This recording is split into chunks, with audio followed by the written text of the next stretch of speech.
Assalamualaikum warahmatullahi wabarakatuh. Perkenalkan, nama saya Nanda Zahira Syafa dari kelas PAI Reguler 6D.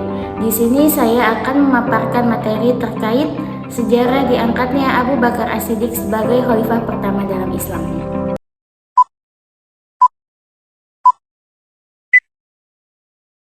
Wafatnya Rasulullah Muhammad SAW pada tahun 632 Masehi merupakan saat yang sangat menggemparkan bagi seluruh kaum muslimin.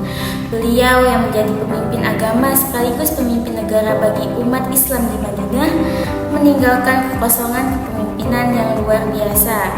Kaum muslimin saat itu dilanda kekalutan, keraguan, dan kekhawatiran akan masa depan mereka tanpa bimbingan dari sang Rasul.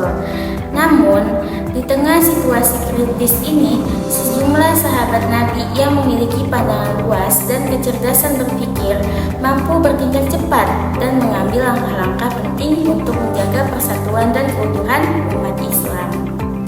Pasca wafatnya Rasulullah SAW, sejumlah sahabat senior seperti Abu Bakar, Umar bin Khattab, Abu Ubaidah bin Jarrah, dan lainnya berkumpul di Saqifah Bani Saidah, yaitu sebuah tempat pertemuan khusus milik suku Aus dan Hazraj di Madinah. Di situ mereka membahas situasi krusial pasca kepergian Rasulullah SAW dan mencari solusi terbaik agar tidak terjadi perpecahan di kalangan umat Islam.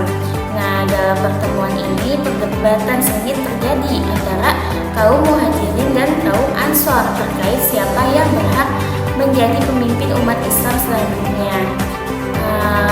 Pada saat itu, kaum Ansor mengajukan nama Sa'ad bin Ubadah sebagai calon pemimpin dengan alasan bahwa Nabi Muhammad SAW itu dibantu dan dilindungi oleh kaum Ansor saat hijrah ke Madinah.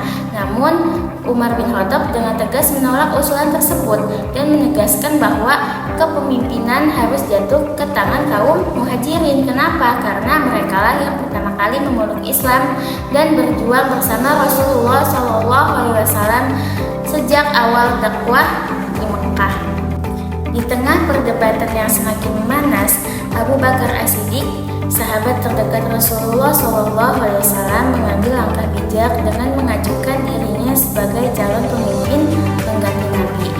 Dengan diplomasi yang cerdas dan kearifannya, Abu Bakar ini mampu meredam ketegangan dan meyakinkan kedua kubu bahwa dirinya itu layak menjadi pemimpin untuk umat Islam. Ia juga mengingatkan kaum muslimin akan sabda Rasulullah SAW yang menyatakan bahwa kepemimpinan itu harus berada di tangan kaum Quraisy, yaitu suku yang sama dengan Nabi Muhammad SAW. Kemudian setelah melalui proses musyawarah yang alot pada akhirnya Abu Bakar ini terpilih sebagai khalifah atau pemimpin umat Islam yang pertama, yang kemudian pengangkatannya ini disahkan dengan pembaiatan dari para sahabat Nabi, baik dari kalangan Muhajirin maupun kalangan Ansor. Dan peristiwa bersejarah ini terjadi pada tahun 632 Masehi, yaitu hanya 2 hari setelah wafatnya Rasulullah SAW.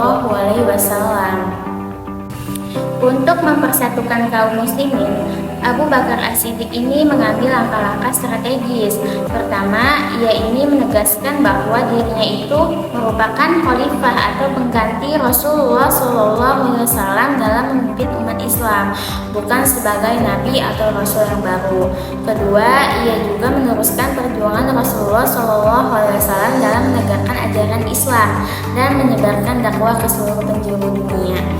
Kemudian yang ketiga, ia mempertahankan tradisi-tradisi yang telah dijalankan oleh Rasulullah SAW seperti sholat berjamaah, zakat, puasa di bulan Ramadan, dan ibadah haji ke Baitullah. Kemudian dalam menghadapi ancaman kaum murtad dan pengingkar zakat, Abu Bakar As-Siddiq ini bertindak dengan tegas dengan mengarahkan pasukan untuk memerangi mereka. Nah, perang itu disebut dengan perang Riddah atau perang untuk melawan kemurtadan. Nah, perang Riddah ini berhasil dimenangkan oleh pasukan Muslim yang dipimpin langsung oleh Khalid bin Walid dan sejumlah komandan handal lainnya. Dengan kemenangan perang ini memantapkan kembali kekuatan politik umat Islam dan memperkuat posisi Abu Bakar sebagai khalifah pada saat itu. Nah, selama masa kepemimpinannya yang berlangsung selama 2 tahun, Abu Bakar As-Siddiq ini berhasil meletakkan fondasi yang kuat bagi perkembangan Islam di masa mendatang. Ia memulai kodifikasi atau pembukuan Al-Quran dengan mengumpulkan ayat-ayat suci yang masih tersebar di berbagai media seperti tulang, pelepah kurma, dan hafalan para sahabat Nabi. Nah, upaya ini kemudian dilanjutkan dan disempurnakan pada masa khalifah ketiga, yaitu pada masa Khalifah Utsman bin Affan. Selain itu, Abu Bakar As-Siddiq juga mempelopori pembentukan angkatan perang yang terorganisir dengan baik. Pasukan Muslim yang semula hanya berupa milis yang tidak teratur dibentuk menjadi angkatan perang yang solid dan terlatih. Nah, langkah ini mempersiapkan umat Islam untuk dapat melakukan ekspansi kekuatan ke wilayah-wilayah di luaran Jazirah Arab. Semoga kisah ini dapat memberikan pelajaran berharga bagi kita semua dalam memahami pentingnya kepemimpinan yang kuat, bijaksana, dan berintegritas untuk kemajuan umat manusia. Sekian dari saya, mohon maaf apabila banyak kesalahan. Wassalamualaikum warahmatullahi wabarakatuh.